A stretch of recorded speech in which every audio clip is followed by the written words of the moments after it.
dedicated to renewing the centre-right for the next generation. Today, we are gathered to answer a burning question of our time. How do we bring down emissions in the transport industry and make the way we travel greener, cleaner, and easier? The sector is currently responsible for roughly a third of the UK's emissions, and it has decreased by just 1% since 1990. The lockdowns we have been through over the last year instigated a rapid decline in transport emissions as global travel came to a standstill and commuting stopped.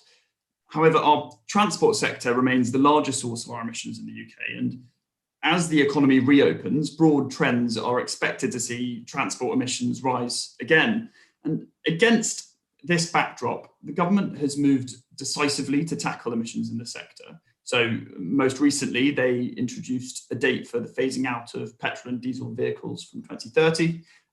They are also preparing to publish a transport decarbonisation plan, which will set out a roadmap for decarbonising surface transport. And this shift in behaviour brings a number of challenges to light. For instance, fuel duties currently supply around 40 billion to the Exchequer annually, and this will inevitably dwindle over time with the shift to electric vehicles. And similarly, we face big decisions about the future of heavy goods vehicles and aviation, and will it be hydrogen or will it be battery technology which comes out on top, for instance. And we are here today really to dig into how we do this transition. So in a way that brings down our emissions quickly, but also that doesn't hit working people hardest. And so to discuss these issues and more, I'm delighted to bring together such an experienced group of people and a number of brilliant speakers together for this panel. So our first speaker today is Hugh Merriman MP. He's chair of the Transport Select Committee. Formerly, he was Parliamentary Private Secretary to the Chancellor of the Exchequer. Before entering Parliament, Hugh was a leading barrister in the city, including as managing director of a team of lawyers tasked with unwinding the Lehman Brothers European estate after 2008. And most recently, he has led the inquiry into road pricing by the Transport Select Committee. So he's extremely well placed to lead this discussion today. And our second speaker is Dame Caroline Spelman. Caroline spent 22 years in British politics as the MP for Meriden in the Midlands. So she's worked closely with Jaguar Land Rover, for instance, over the years on some of these key questions. And she was also Environment Secretary under the coalition government and negotiated the Nagoya Agreement on Biodiversity and Sustainable Development Goals at Rio on behalf of the UK. And obviously most recently, she has co-chaired the Getting to Zero programme at Onward, overseeing our research agenda in this area alongside Caroline Flint. Our third speaker is Sam Hall, Director of the Conservative Environment Network. He was formerly a policy advisor for Michael Gove when he was Environment Secretary, and before that he was Head of Research at the think tank Bright Blue. Our final speaker today is Jamie Hayward, who's the Regional General Manager at Uber. In this role, he covers Uber's rides business in more than 70 cities and 12 countries, including the UK. And previously, Jamie was at Amazon, where he was Director of the Electronics Division in the UK, responsible for both the retail and the marketplace businesses. So I think it's fair to say we really do have a stellar lineup today, and I'm really looking forward to hearing their remarks in a moment. Just initially some housekeeping. We will hear from each speaker for approximately 5 minutes. After that, we will have a question and answer session. To make sure your questions are asked, please do ask them promptly, as I will be ending this session sort of quite on the dot at 4 p.m, as I know everyone has busy diaries. So without further ado, and enough rambling from me, I would like to turn to Hugh Merriman MP for his opening remarks. Ted, thank you ever so much indeed to you and to Uber for having me along to speak. It's an absolute pleasure. Very timely, I might add. As you and the team know well, we are holding our inquiry on zero emission vehicles, the rollout to 2030, and also on road pricing. And I just want to thank the team at Onward for the brilliant evidence that you provided to us, which very much goes to the heart of what the recommendations need to be to government. And this morning we heard from the Minister, Rachel Maclean, So it was the sort of final evidence session on the zero emission vehicles front. So I'll touch on that. I also want to touch on the road pricing side of things as well. In my mind, they're completely linked. So I heard from the Minister this morning. I have to say, you referenced in your forward the transport decarbonisation plan. So it's very disappointing that we are where we are, and that plan has still not been published by government. I remember when I sat in the Public Accounts Committee, and Bernadette Kelly, the Permanent Secretary to the Department for Transport, was saying it may well now slip into 2021. Then we heard ministers stand up saying it will be spring, and actually that's certainly testing the boundaries. And today the minister told us that in fact she wasn't happy with the draft, and they were going back to the drawing board. So you know that matters not just because it's the full transport decarbonisation plan, and we know that transport has got the worst carbon footprint of all the sectors, and surface transport is 70% of that footprint. But also, you know, we wanted to know when we're going to get the delivery plan for reaching the 2030 and 2035 goals on electric and hybrid phase outs. When we're going to get the electric vehicle charging infrastructure strategy, and when we're going to get the green paper on the UK's post-EU emissions regs. So those are 3 papers, but we're told they won't come until the decarbonisation plan comes, and that's now not being published, and we couldn't get a date out of the minister. So you know, I think the first point I need to make is that you know, the department needs to get a little better with its publications. I know that COVID impacts, but sometimes you've just got to, you know, sort of twist rather than stick. And I think it's important that the government do that so that we can all deliver. The reason why it's important on the zero emission vehicle front is that you know, you look at the line of where we need to get to by 2030. It's very aggressive as it is. What private industry in particular needs is certainty.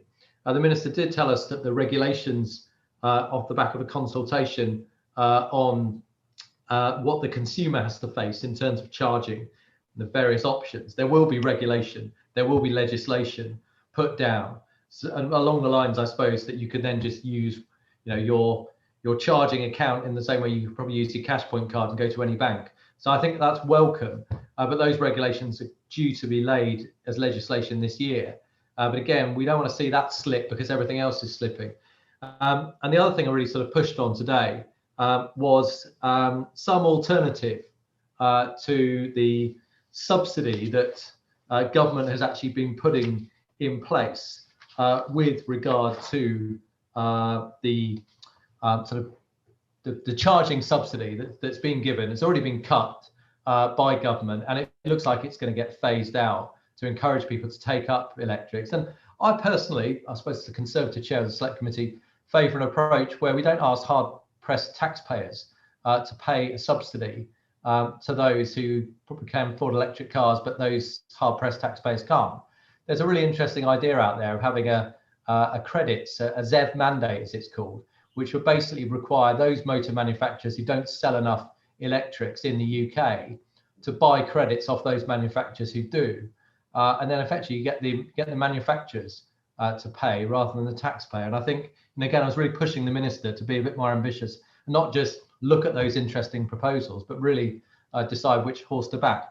The other thing on that particular front on zero emission vehicles is, of course, the infrastructure, but not just putting the charge points into the ground, the rapid charge points, but the grid. There are parts of the country where the grid just would not be able to cope. So we need to get the public understanding that it's going to be a different culture. You can't just fill up your tank as you can with a diesel or a petrol. People are going to have to be charged little but often. And again, I'll introduce this concept, which I want to talk to more. Price can be a real key driver of ensuring that we can actually cope with this and have the capability. So price as in little but often, you get a lower price than if you just sit and charge for too long. And I think that we need to really get the public used to this. Otherwise, the grid just wouldn't cope. One of the providers told us they've modelled one particular residential estate. If 3 out of the 10 households came back and charged at the same time between 6 and 7 in the evening, it would blow the grid for the entire estate. So we need to get people used to different cultures. And then the other thing that we need to look at, and I got a commitment from the government, is the issue around way leaves. So at the moment, and actually it seems to be when I looked on my phone, it's almost as if it's sort of, have you been involved in an accident, you could claim. If you're a landowner and they need to go over your land to deliver electric charging infrastructure, you could ransom. And I think that is going to be a big problem in terms of getting the affordability out there for the industry to be able to deliver charging point infrastructure if they're ransomed by private landowners. So reform needed there as well. I'll just turn very briefly, Ted, to road pricing. I'm really excited by this concept. As you said yourself, there could be a £40 billion black hole if fuel duty and vehicle excise duty are no longer collected, which they wouldn't be as things stand with electric vehicles. So what's there in place? Well, we've got a great opportunity here to really sort out not just the funding of the roads, but also congestion. And again, price as a lever. So with this thing here, I should be able to look up, work out how much it will cost to get me from East Sussex to Oxford by car. It should give me different prices at different times, taking me out of congestion. It should also, I hope, if price is so directly available, add a good sort of comparator towards public transport and maybe get more of us out of the car because we really see the price of our journey. And in doing that, we have to be very careful. So, for example, we don't do the usual political trick when it's road pricing and think, let's give away a free gimmick to the bulk of the voters so that they'll back it and say the first 5,000 is free or something along those lines. If we actually end up giving short journeys away for free, then we take people away from the active travel market. So, we can really use price to really change behaviours. I'll leave you with this, the last thing. It's one we know well, Sam will particularly. We saw what happened when we directly showed the price of a plastic bag from a supermarket that you'd be charged. Of course, you would charge that anyway. It's all part of the price of your trolley. But as soon as we actually showed that you were going to get charged a specific amount, people changed their behaviour and we're all the better for it. So I really think price can be a driver, both in the take-up of zero-emission vehicles and also on road pricing. And there'll be much wider benefits than just for the road user. I'll end it there, Ted. Thank you, Hugh. Some really interesting points there about sort of road pricing and the importance of price being a key driver, and also looking at how we can change the grid to be able to cope with this. And also just as on your frustration with the transport decarbonisation plan, I think all of us interested in net zero are probably doing similar things with different documents at the moment. But no, point taken there. Next, we're just coming to Dame Caroline Spellman. There you go.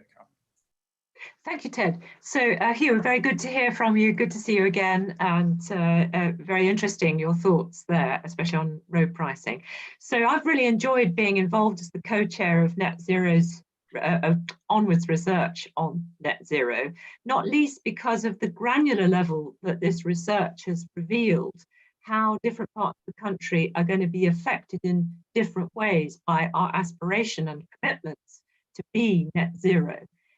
And I'm speaking to you from the West Midlands. And in fact, one of the things that comes out of the research is the Midlands, because it's the manufacturing heartland of the country, is disproportionately badly affected by the things that we need to do unless we mitigate and change behaviours. And one of those key areas is transport.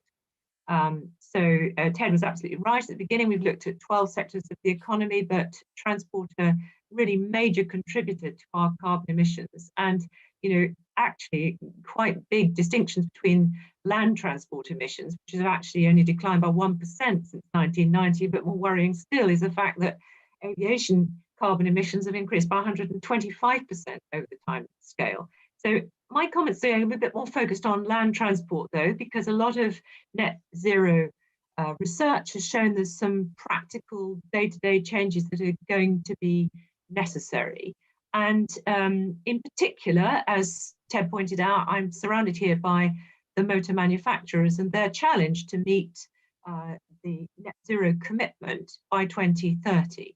And I'm really rather glad Uber is on this call, because a lot of the motor manufacturers are actually very concerned about how they're going to achieve that, and how in parts of the country where the public transport network is much weaker than it is in our cities, especially than it is in London, how people are going to manage on a day-to-day basis getting to work and other journeys that they have to make alongside that commitment to net zero. So I think it's really important that we understand those differences, and that there are big technical challenges that automotive manufacturers face, not least the big choices coming their way between hydrogen and battery technology. For example, there is no easy solution for heavy goods vehicles at the moment, and that affects in particular the manufacturing heartlands of the country, which rely heavily on HGVs, but it also affects dramatically rural parts of the country because, for example, agriculture is heavily dependent at the moment on machines for which the battery technology is not yet there. So it's really important to bring these challenges up in front of us and to face them head on. And Onward's research includes sets of recommendations for things that we would urge government to be doing. One of the most powerful of which, I think, in this subject area of transport emissions is the importance of actually devolving decisions on decarbonisation. Now, one size fits all approach won't work here for reasons I alluded to earlier, because the public transport network is not uniform throughout the country, because the challenges of transport are very different when you get away from metropolitan areas. And I think that there's real opportunities there with the government's commitment to devolve both resources and power to local government, but also to combined authorities and metro mayors, to look at ways that we can decarbonise in a devolved way that works best for the area that those democratically elected individuals serve. I was interested in what Hugh touched on there about road pricing, because once again, that, if it comes, needs to be regionally fair. So this is, again, another of the recommendations that Onward is making as a result of its research, that a system of road pricing, as I totally agree, can change behaviours, but it does need to reflect the regional disparities of our road network system. It's very far from uniform, and the challenges vary greatly around the country. I said I wouldn't touch on aviation because that's another huge subject that can't be covered in 5 minutes. But let me come right back to this point about moving people around in a decarbonised fashion. I think with Uber on the call, what I would like to say is the motor manufacturers actually are highly innovative, and beyond even electric vehicles, which have the challenges in terms of price, they're thinking also to a next generation of a completely different way for moving people around, particularly urban areas, which are the driverless vehicles, which would be run on a battery technology as it's currently planned. So, one could envisage for Uber a whole future of moving people around cities in pods to help us meet our carbon net zero commitment. So this is an exciting area, but very big practical challenges. And I think this webinar is an excellent opportunity to get those up on the table. Thank you. Brilliant. Thank you, Caroline. Some really interesting points there on, especially leaning on some of the research we've done on the regional aspect of transport emissions and highlighting some of those big technical challenges which we're going to face. And also just on the devolution point, I think it's a really important thing that I hope we talk about in the Q&A later as well, but not just EV and EV infrastructure is important to be done at a local level, but also things like retrofit in all parts of the net zero challenge as well. Brilliant. Well, thank you, Caroline. And now, Sam, the floor is yours.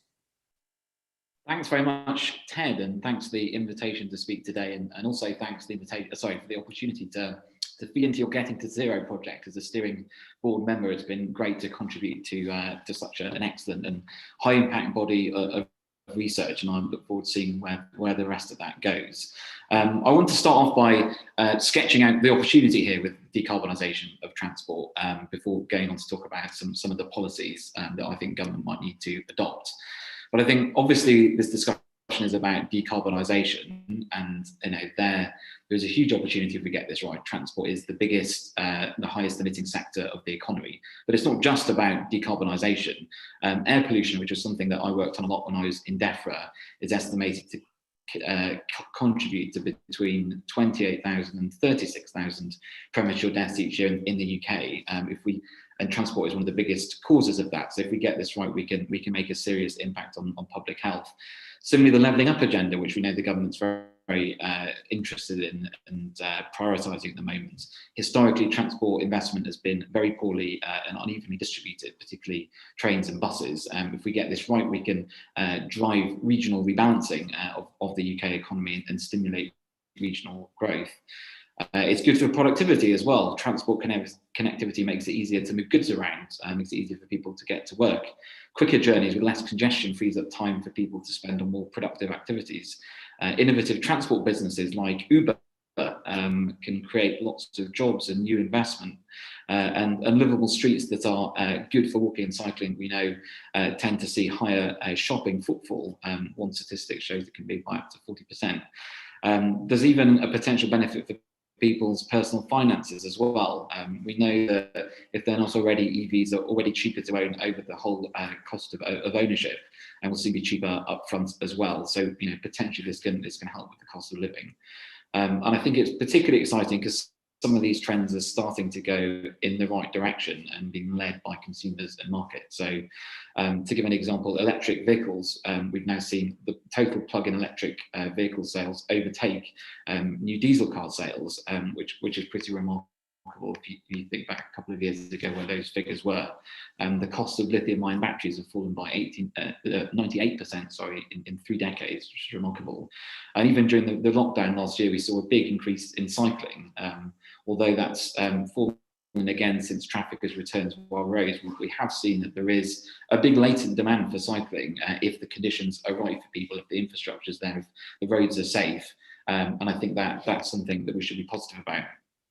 But yeah, just want to touch in the kind of remainder of my marks on some of the policy levers that I think government should think about. So firstly is around the phase-out dates for fossil fuel transport. I think the government decision to set that 2030 phase-out date for new petrol and diesel car sales was incredibly effective at signalling to the market about the direction of government policy. And I think we need similar dates for buses, for HGVs, for diesel trains, for taxis, for private hire vehicles. I think if we can send the market that signal, we'll stop investment in seem to be outdated, potentially stranded vehicles, and ensure that the market moves swiftly towards the electric forms of transport. Secondly, I think we need more infrastructure investment. Hugh's already touched on some of the challenges with EV charge points and the associated network upgrade, but I think that needs to be a huge priority for the forthcoming transport decarbonisation plan. We're going to need a mixture of residential charge points for people that don't have their own driveways. We're going to need ultra-rapid mid-journey refueling stations as well for people who want to charge up on the go. And I think we need to make sure that people are protected as well, consumers are protected when they use these charge points, and that they're interoperable as well, which I think has been a problem. Also on the infrastructure investment point, I think cycling and walking infrastructure is key. We have seen a £2 billion commitment from government in cycling and walking infrastructure, which is a massive increase on what it was. I think that needs to be maintained and preserved so that we can create more safe cycling routes and walking routes for people, making it an easier mode of transport for people to choose. And then lastly, I want to touch on road pricing, because I think key to sort of getting the incentivization of more sustainable forms of transport will be properly pricing some of the negative externalities from different forms of transport. And here I think road pricing is going to be absolutely key. Obviously the politics of this are going to be difficult. Historically there's been a lot of scepticism around any form of road user charging, so I think the government needs to be cautious in approaching this. Some principles I think they should consider. So it definitely needs to have fairness running throughout. So people that live in rural areas or areas where there's poor public transport, I think need to, have that reflected in the price of driving in those areas. And I think, that's very easily done because the externalities from driving tend to be greater in more urban areas. So places where air pollution, for example, concentrations are higher, where congestion tends to be higher. We need to give people notice, so the government should consult on this and have a long lead-in time so people have time to plan their vehicle purchases and can think ahead, and they can't accuse the government of springing this on them. So I think, there are ways that the government can design this, but I'm confident that if they do design it in the right way, that it's congestion sensitive and dynamic, so that it does properly price the ex-ante as they exist, then we could end up with a much fairer system of road pricing rather than the one-size-fits-all fuel duty that we have at the moment. So I'll leave it there. Thank you again for the chance to speak on this, and I look forward to the discussion. Brilliant, thanks, Sam. And Sam, thanks so much for all your help on the Getting to Zero programme, invaluable presence in the steering group, and really interesting points there about road pricing. And I think we'll dig into some of those later on, but also about the importance of infrastructure investment. And I think there's a question around the UK Infrastructure Bank there, and whether there's a role in there. But and finally, last but not least, definitely not least, Jamie Hayward from Uber. The floor is yours now. Thank you, Ted, Hugh, Sam, and Caroline. It's obviously quite difficult to go at the end, as I agree with what almost everyone has said, and therefore maybe my perspective can be seen as the perspective of a company trying to sort of, hopefully, I think, do the right thing within towards electrification and net zero within the UK landscape. So within the UK, we have 70,000 drivers who earn on the app and 5 million people who use the app to get around regularly. And we're very conscious that with this size comes obligations, and most particularly obligations around our environmental impact. And that's why we've made sustainability a company priority, and we've committed across Europe and in the UK to be a zero emission platform by 2030, and to be fully electric in London, where we currently have over 45,000 drivers by 2025.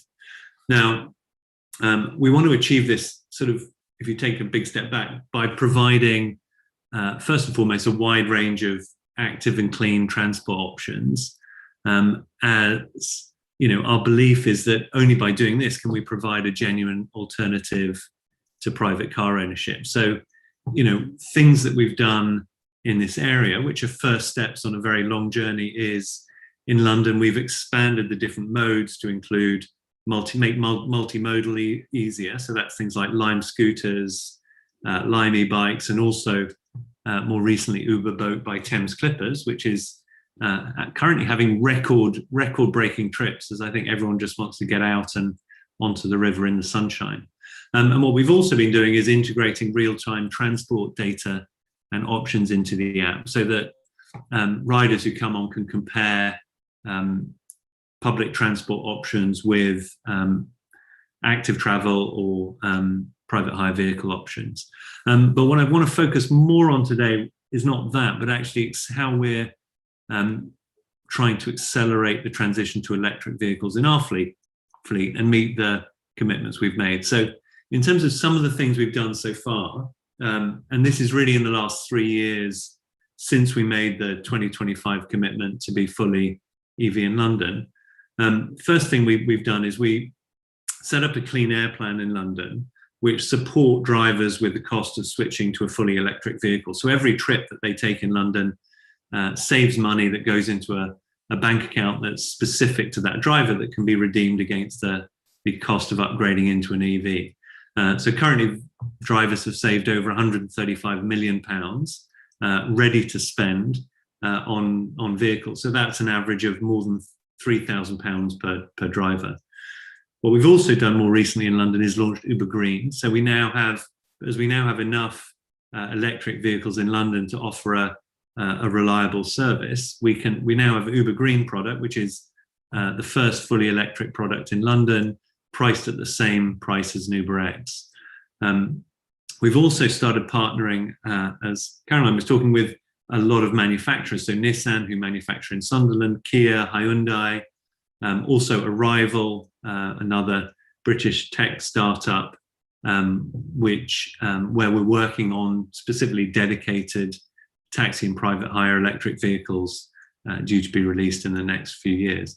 And we're starting to see some results. So when we made some of our initial commitments for the Clean Air Plan, we had 100 fully electric vehicles on the platform. So the goal of 45,000 was looking fairly daunting. Today, it's well over 2,000. We've done more than 4.2 million electric trips. And I think what's most interesting is now when we look at the brand new vehicles that are signing up to the app in London, more than 80% of those brand new vehicles are electric vehicles. So momentum is really starting to gather. I think when we look forward, though, there's still a long way to go. And when I talk to drivers, there's two things that they tell me that need to be improved if they're going to make the transition. The first one is the high upfront cost of electric vehicles, and the second one is the lack of sufficient charging infrastructure. So if I deal quickly with each of these in turn, and then I would love to maybe say a few words about Hugh's topic of road pricing. So in terms of the high upfront cost of switching to electric vehicles from an ICE vehicle, the key thing is not just to compare the cost of new from new, but as in the UK, the average car is 8.5 years old. Actually, you've got a double transition you're making from a petrol vehicle to an EV vehicle, and most likely from a second-hand vehicle to a first-hand vehicle. So therefore, the government support through things like the plug-in grant, I think really do make a difference to our driver base, which doesn't have large amounts of ready cash to be able to fund it, and may not have as easy access to financing options as the rest of the UK population. So, we do certainly see that continuing the grant would be a good thing, but we understand that, it does need to be phased out over time, and therefore we would be arguing for more targeting of the grant. So more targeted at fully zero emission vehicles, and also more targeted at high mileage drivers who in the end, clock up the most emissions and add to the most congestion if they're not in an electric vehicle, but also who are the cohort of early adopters who will get the flywheel spinning for mass adoption, because it's in that driver base that the higher upfront costs and the lower running costs, the break-even point happens first. The second big challenge that our drivers tell us needs to be fixed is charging infrastructure. So it's great that the government has shown real ambition in this area with its 1.3 billion commitment to charging investment. But the key thing for our drivers is that the chargers need to be in the right places. And actually, what our drivers are telling us is they need chargers near where they live. And because in the end, what they want to do is charge overnight. And I think that goes some way towards addressing Hugh's concerns about using the grid at the right time. And, overnight is not 6 or 7 o'clock. Overnight is overnight. And that way you reduce the load on the grid. But what you actually do for drivers is you allow them to charge, which is a more efficient use of the battery as well. And it means they're charging at times when they wouldn't be earning, they're sleeping. And so there's no lost earnings. So I think if the transition to electric is to be fair and equitable, charging infrastructure has to cater to people who don't have access to off-street parking, which is what is the case with most of our driver base. And this is why we've committed and launched our £5 million pilot to invest in charging infrastructure in London in places near where drivers live, and why we've also advocated for a right to charge near your home, which is something that we've seen has worked very well in Amsterdam, where the government has stood behind the right of any resident to get an EV within, I think it's about 400 meters of their home. And that's a way of the government sort of standing by and alleviating some of the concerns that those without off-street parking have to move into an EV. So lastly and quickly, because I know we all want to get to questions, in terms of road pricing, which I know Hugh's committee is currently looking at. So, congestion is bad for everyone. It's bad for drivers, bad for riders, bad for anyone who lives in cities or in suburban areas. And therefore it's bad for Uber. So, we absolutely support the idea, as Sam said, that the cost of congestion should be passed to those who contribute to it. So in building our services at Uber, we spend a lot of time about how we use technology to try and match riders and drivers in the most efficient way to ensure that drivers spend the most time driving and riders spend the least time waiting. And actually, that problem is very similar to the problem of congestion, which is matching the number of vehicles to a very limited amount of road space in a way that is efficient. And Hugh's example of driving from East Sussex to Oxford and coming up with a menu of pricing depending on which route you take and what time you drive. I mean, that sounds very much like the same sort of logic and many of the problems that we've been trying to fix at Uber for the last 10 years. So we absolutely support and believe in a dynamic distance-based road pricing system that uses GPS to really identify which parts of the city are most congested or most polluted, and trying to pass those costs back into the people who cause it to encourage the right kind of behaviors. And we're very open if anyone in government looking at this issue would like to talk to us about commonalities or similarities between matching riders and drivers and vehicles and road space. We'd be very interested to share our learnings. I do also think, though, that it's not just about road pricing, it's also actually about a wider review of vehicle taxes in general, of which road pricing, I think, is a critical part. So, I look forward now to questions, but, I just want to make clear, at Uber, we are absolutely committed to being fully EV in London by 2025 and in the UK by 2030. And also we understand that this is something that has to happen across multiple stakeholders. And we're very committed also to working with everyone and anyone who shares that ambition.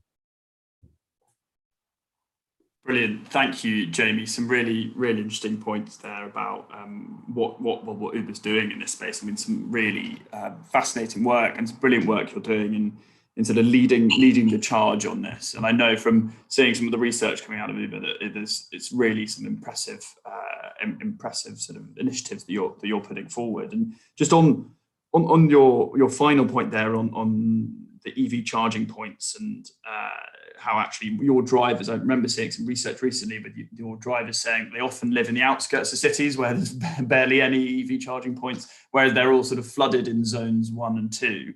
And I think I know we're about to go into Q&A and we've already got some from the audience, but I just wanted to abuse my position as chair to really lean on that point, and actually just maybe pose it with Hugh about what do we think the government could do to really increase levels of EV charging outside of those city centres, and not just in the suburbs, but also in rural areas. As that is also, there's a sort of fairness question there, and a sort of levelling up question that ties into this. So really interested to know what in sort of policy terms we could do. I know we sort of discussed it in some previous reports about different ways in which we could incentivise more EV charging points in rural areas. But Hugh, really interested to get your take on that. Yeah, Ted, I live in a village where most of the housing stock is just, it's very old and it's on the high street, and therefore you don't have a drive. It's particularly unfair at the moment. If you charge, on a private drive, then you don't, you pay 5% on it rather than 20% as you would on the street. Could we plug into the sort of lights on the street? No, because we're a dark village. We don't. The village would go mad if there were lights put into it. It's bizarre. But welcome to East Sussex. So when I actually asked the industry, I said, well, couldn't you just take the car to the car park and park in there overnight? To some of the points Jamie was saying his drivers want, but actually that car park's full of people that park their car there because they haven't got drives. So we are a problem, and the big issue is, are we going to be faced with a situation along the lines of broadband? Now, the department official claim not, because it's not as if you actually need to put a lot of this technology into the ground as you do with fibre on broadband. So they feel confident that the solutions will be there. But you're right to raise the issue with rural parts. I think it would help if the government, or there was some form of mapping, so we could actually see which parts really kind of could be the not spots as far as that's concerned. There are lots of different policy levers. I'll leave just one with you because otherwise we take all day to answer the question. So put this to the minister today. It seems to me that the private industry actually needs local planning authorities to be able to deliver. And a lot of the local planning authorities just aren't in this space. They just don't have any expertise to do it. It's pretty shocking that over the last 3 years, a fund that was set up for local authorities to bid, the Audit Commission showed that 32% of that fund had not been utilised because local authorities just weren't bidding. And the bus strategy, which requires ultimately local transport authorities to deliver on the ground to make sure you've got the services, the expertise in the county hall. The government has recognised it can't just leave it to local authorities to do it. They've actually funded to the tune of £100,000 for someone to be hired in each town hall to actually, whose job it is to make this happen.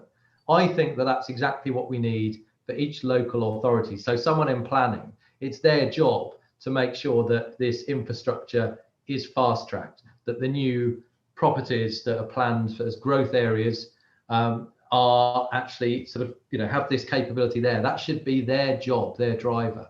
So it might seem like a small thing, Ted, but what we often find is when government has got big ambitions, then those actually at the ground, at the local level, where a lot of the staffing's been hollowed out, just aren't able to deal with it, and therefore we just haven't got the infrastructure. So that's what I'd give you back in terms of a solution for rural parts. That's really interesting, Hugh. I had no idea about that. I mean, it's an interesting sort of idea that we could draw out across the country. And I mean, you're right. I mean, when the government wants to do something badly, as we've found out over the last year, it does it. So, one maybe to be badgering the minister with soon. Jamie, I just wanted to come to you on this point, as you sort of highlighted it. I'd be keen to get from your perspective what you see as sort of like key policy levers that could be pulled in order to help this. Yeah.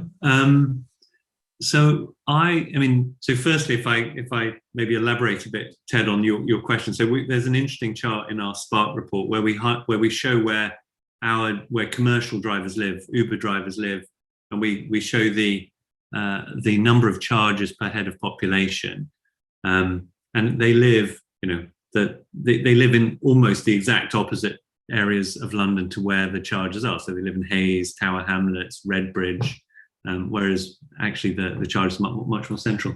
I actually agree with Hugh as to I think his solution for rural areas is also a very good solution for big cities. If I talk about our own experience, as we've been on our journey, one of the big constraints we found is drivers didn't want to. We have a group of EV ambassadors who are drivers who are in EVs, and any driver who's thinking about upgrading can go and talk to them and sort of get the lay of the land about how it works. And the biggest concern was that it was just not, charges were not being rolled out locally. So the £5 million that we're investing is actually like a sort of seed investment where we're working with a number of local councils, and we're saying, look, our money, we're not expecting any return on our money, but what we want to do is we want to use it as an incentive, and we're going to combine that with our data. We know where drivers live, we know where they drive. We have some of the most sort of rich data sources as to where the best place to put charges would be. We'll fund it all. Those charges will be completely public, so they won't be exclusive to Uber. And what we want to demonstrate is when local councils put the charges in those places, actually, we believe the return on investment from that will be much, much higher because they're in the places drivers want. But we're going to put our money in to sort of demonstrate that. And then hopefully with that, and also then with some standardization of kind of planning rules and how it works and a standardization of the procurement process, we can then go together with local councils and say, look, there's a case for probably public investment, but also potentially private investment from others who are very keen to invest in the infrastructure, but don't quite have the route through into where it goes and how you manage some of the local regulations. So I would fully endorse Hugh's suggestion for more than just rural areas.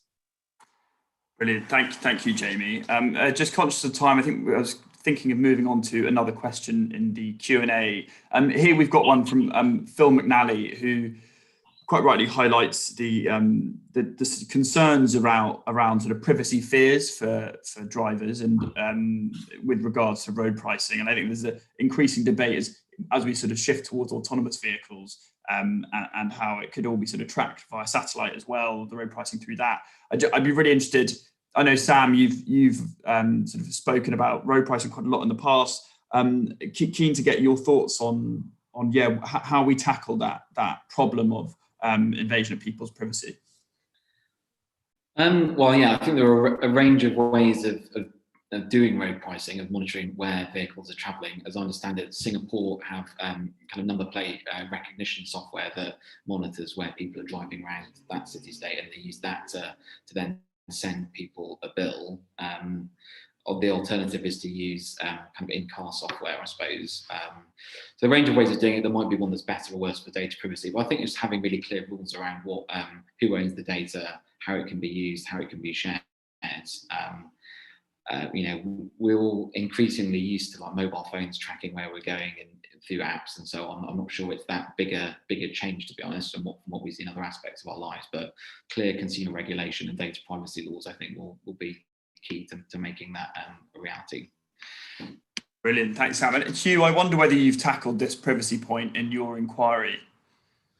No, we haven't, but we will do. So we've kind of launched on the zero emission vehicle side road pricing next. And actually, to be fair, the person who used to work for me said, "Oh, I don't think I'd like it because what happens about my data, my privacy?" And so actually, it did get me thinking. I have to say, the reality is, if we're talking about this thing, then actually it can track a lot of what you're doing anyway, to a certain extent. I think that when we can actually demonstrate to the public that there is more convenience, then they might be willing to actually sort of put aside some of the data privacy issues, as long as they're actually getting convenience and better service from it. So, but perhaps that's me. I'm not hugely sort of concerned about that. I'm all about convenience than I am about Big Brother watching me. The fact is, if they want to watch you, they can, and other means via road pricing, apart from road pricing. Fair enough. Thank you, Hugh. That's really interesting. And we've just looking through the Q&A here. We've had a couple of questions about urban mobility and looking at how that's going to shift. And I'm interested in this. I mean, especially in this context of sort of some of these more sort of nascent technologies like sort of drones and e-bikes and e-scooters, and the future of how we're all going to get around, whether sort of rail is going to continue to sort of rule the roost or buses or and I wonder, actually going to you, Caroline, from when your time as a Secretary of State, you must have sort of grappled with some of these issues of these greener technologies happening in cities. And yeah, I'm just interested to know what kind of regulation you think should be brought in to try and deal with that. We've already seen in the press, the issues around e-scooters in the last week, the sort of constant battle back and forth about it. But yeah, just really interested to know what we think the government should be doing on that.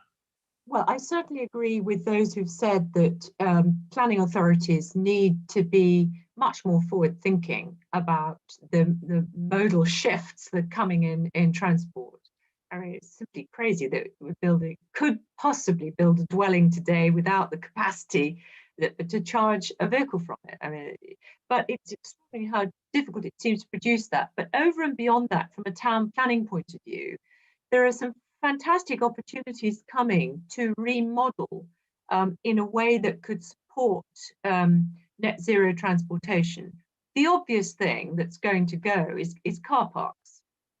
So car parks are going to be a total anachronism, because either because of congestion charge to reduce pollution arising from vehicles coming in and out of congested areas, or because we manage finally to get a much more tailored form of public transport that actually fits with your schedule through good IT, that they are going to look like a massive luxury in time to come. I had a really interesting discussion with Oliver Letwin about this when we were reforming the planning system, because actually when you're looking for space in fairly built up areas for more sustainable living, then things like car parks become will come under scrutiny. I mean, the high street is going to completely change. The pandemic has accelerated a process of retreat of retail from the high street in favour of digital versions of doing your shopping, so that you physically don't need to move to go and get the things that you want to get. So again, all the provision that goes with retail around that, and the opportunity therefore to remodel the high street with for electric vehicles or for these autonomous pods. I tell you, a time is coming when I think we will have a sufficiently sophisticated public transport network, certainly in an urban area, that, you know, reads your mind about when you need picking up, and, you know, drops you back to fit with your Google diary schedule with whatever it is that you set out to procure in the first place. So I think that we really need to be thinking ahead much more aggressively, and that I think there needs to be dedicated resource to that. And the devolution of these decisions to decarbonise is going to be really crucial, because your local authority has a real interest in getting this right, and hopefully a better knowledge than any central government provision about where these things need to be. So I think this devolution to drive decarbonisation not only is a great strap line, Hugh, which, you know, any politician worth their salt ought to be able to use, but it goes with the flow of how we're living our lives, and in a way the whole pandemic has accelerated that. So if we don't seize the opportunity to do that, it would be a great mistake. Brilliant, thank you, Caroline. And just aware of time again, there's a question that's come up from Agatha de Canson from Green Alliance here. Just touching on Hugh's comment about a zero emissions vehicle mandate, which has been sort of bounced around for a while now as a possible solution to this. One of these mandates would require car companies to sell an increasing share of EVs sort of per year. I'm interested in what the panelists sort of think about this. Maybe first Hugh, and what your feeling is in about the government's view on this, and also the select committees, and then potentially to Jamie briefly, and then Caroline, I'm also interested in your take on this, just with the connection to JLR. But Hugh, I'd be keen to get your take. Yeah, so this would require those motor manufacturers who don't sell enough electrics in the UK to buy credits off those who do. So it incentivises the production of electric, and then ultimately, you know, that subsidy needs to pass its way through as a reduction on the electric car price. I think there's a lot to like about this. The point I made to the minister is sort of not, you know, is this interesting, but actually, you know, are we going to do this? And I think also I was saying to her that, you know, we are about to, you know, take the COP26 presidency and showcase all that's great. It needs more than just words. It needs us to show dynamic policy making. So I think that's a good example of something that could be done. I know that people would say, well, actually, that would just increase the price of diesel petrol. But if these are getting phased out anyway, then it's sort of that's where we need to be going. And I certainly like the idea of the polluting motor manufacturers. I won't name them, but I think we all know who's not really doing as much as others. And I certainly don't reference Jaguar Land Rover on this. I think they're really being ambitious on this front. But I think that it's actually quite good that they actually foot the bill rather than taxpayers who actually can't really afford it. I don't see why the taxpayer should have to subsidise. I'd like to see the motor manufacturers do it. Brilliant. Thank you, Hugh. And Jamie, I'm just interested to get your take on this. Obviously, there's a question around, I suppose, whether Uber drivers and those cars would sort of fit into that.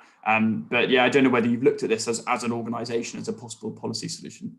I mean, to the degree to which I think the intention, if you look at, for example, the EU scheme, I mean, the intention is to sort of force manufacturers down the economies of scale curve. So therefore pricing sort of comes down, because those initial units are very expensive to sell and they get cheaper and cheaper over time. So therefore, you know, against the two problem areas that I outlined, one of which is the high upfront cost, the other which is EV charging, I do absolutely think it makes sense.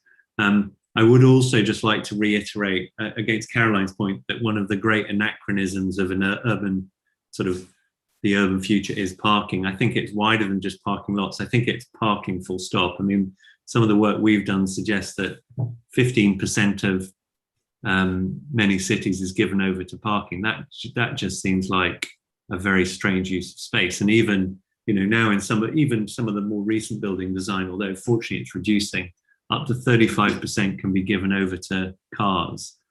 Doesn't again seem like a very useful way of allocating space. So, but yes, in terms of zero emission credits, I think it does make sense as a way of getting manufacturers down the curve fast. Thank you, Jamie. And Caroline, I wonder whether you've ever discussed these kind of policy proposals with JLR. I've never actually spoken to a manufacturer about this, but interested to get your take on what you think their view on something like a zero emission vehicle mandate would be. Well, the big challenge for the producers of the bigger, heavier vehicles is the state of the battery technology. It's a whole lot easier to produce a battery for a Nissan Leaf than it is to produce it for one of JLR's fleet of cars, and the price of those vehicles shows that differentiation. I think if you really talk to the manufacturers, it's really interesting. If you talk to them conceptually, they have their doubts really that batteries will be the answer going forward. Some of them take the view there'll be a light bulb moment, probably around hydrogen, because of the scarcity of the rare earth metals. I mean, when the high price of an electric vehicle is largely a result of the high cost of the battery within it, which is worth more than every other part of the vehicle. It's often why you can only lease it, not buy it, because the battery is so expensive. So that's a big constraint on an industry that's trying to manufacture something. And they are terribly vulnerable in the supply chain to problems with battery technology. I mean, right now, there's an existential threat to some of these manufacturers because of the shortage of chips, pandemic related. But they have the incredible exposure to these supply chain challenges, which is what makes them cast around for something new to get them out beyond those very real constraints. So whether it's trying to reduce and eliminate the use of carbon, or whether it's trying to get away from dependency on imported rare earth metals, they're on that quest in their whole material science in every way, which is why when they're thinking of what the future will look like, that's why I said to you that a lot of resources going into a driverless car solution, because they don't believe actually that the future lies the way of everybody owning a car and that's got a battery in it. I may be wrong, but I merely tell you what I say. No, really, really interesting. I mean, the whole sort of lithium cobalt sort of debate and about the natural resources we're going to need for this is really heating up. And I think the more I see a sort of article a week now about it and how we're going to be mining the Cornish lithium deposits in no time to sort our battery supplies. But no, thank you, Caroline. I think I'm just conscious of time, and I know everyone's got very busy diaries. So I just wanted to quickly sum up the conversation, and I'll let you all go on the dot at 4, hopefully. But just firstly, I'm interested to see the sort of recurring importance of devolution in this debate, especially around EV charging, and how we really need to try and build up those the quantity of EV charging points in those areas outside of the real centre of cities, not least for Uber drivers, but also just for everyday people. They're the ones which tend to use cars the most. And then also really interesting conversation around a zero emission vehicle mandate. I was particularly interested to hear Hugh's support for such measures, and I'll take that forward and speak to manufacturers when I do speak to them and try and get their hearing on it. I'd be interested to get their take. And then finally, obviously on the topic of road pricing, and I was particularly struck with the sort of the co-benefits you can get with a road pricing mechanism, reducing congestion at times as well. And I think it was a really interesting prospect for the future. So but anyway, thank you everyone for all your comments and everyone's questions, and thank you so much to my panel for such an interesting discussion. And yeah, hopefully we'll see you all soon.